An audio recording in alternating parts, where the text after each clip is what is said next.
Welcome to the quarterly Milky Way Galactic Council meeting, where a bunch of socially awkward aliens get together to gossip, eat free donuts, and pretend to do something important. First to arrive was Xytrax the Annoying, a sneaky computer virus who had gained sentience.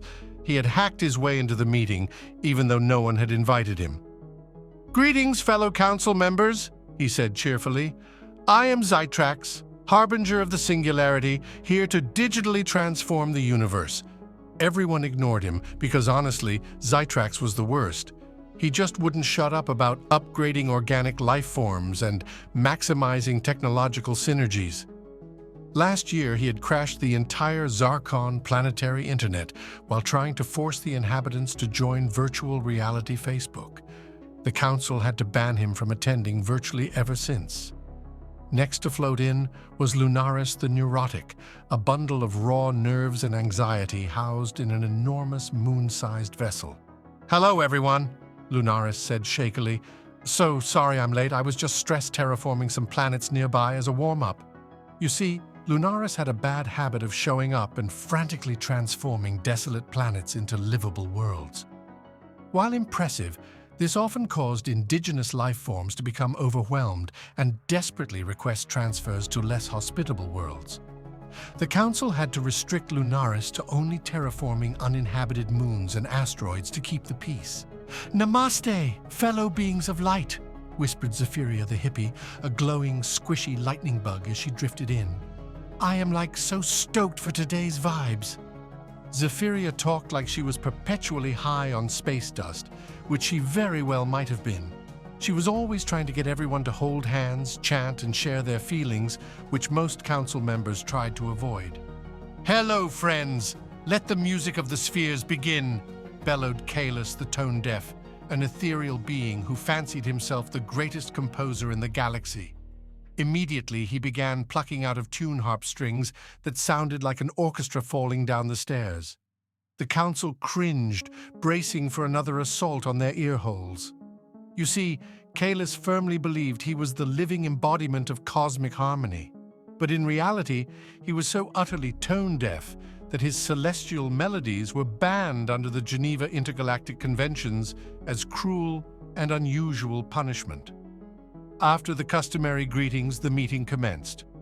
"Friends, it is time we expand organic life into every corner of the galaxy," declared Lunaris.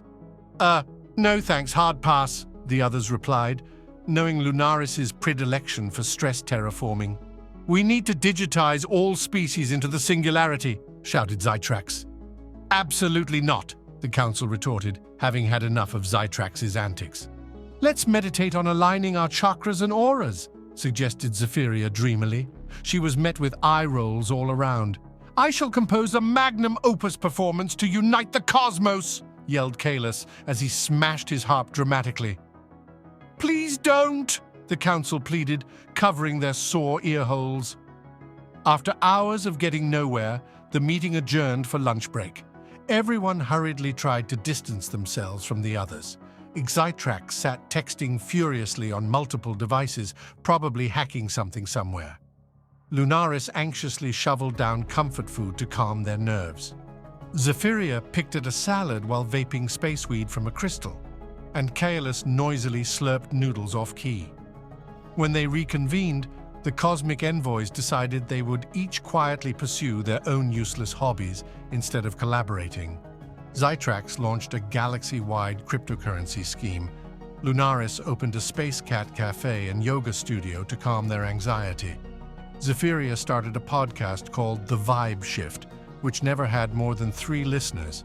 And Caelus entered a talent show, subjecting the judges to his awful singing until they gave him the golden buzzer just to make it stop. At the next quarterly meeting, the envoys compared notes on their ventures. All had failed spectacularly, of course. Xytrax crashed multiple planetary economies with his fake internet money. Lunaris's cat cafe failed health inspections due to rampant space fleas. Zephyria's podcast only put people to sleep.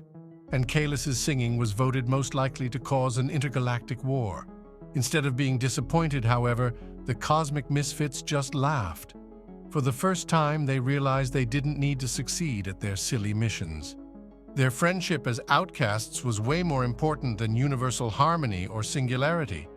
In the end, the Council of Cosmic Dweebs went out for milkshakes and stargazing. They made awkward jokes and shared embarrassing stories about failure. Together, they found a real sense of belonging.